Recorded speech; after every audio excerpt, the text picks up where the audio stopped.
professional wrestlers are strange breeds. You know, we're not born to take that stuff. I don't think any human is. But it's like a marathon runner.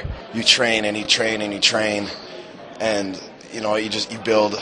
You know, you build a tolerance to it. Where I think wrestlers are some of the toughest athletes on the planet. I'm just not saying that because I am one. There's plenty of guys that are tougher than I am. But it comes down to it. You take that stuff and you do that stuff for all the fans leaving there. That's why you do it, man. I can relate to these people because, you know, I live in Guelph. I make my living in Guelph.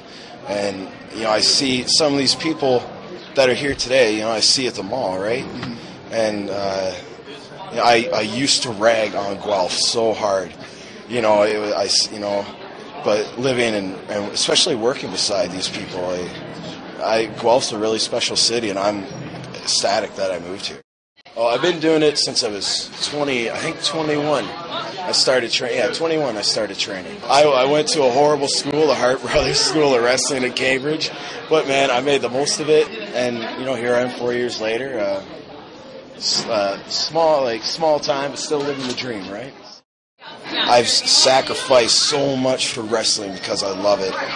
You know, I sacrifice entire paychecks to fund this.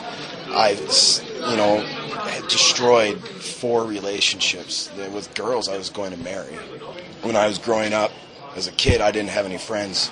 Wrestling was the only friend in my life, and it's my first love, and it'll always be my first love. And it's even when I have a serious relationship, it's my mistress.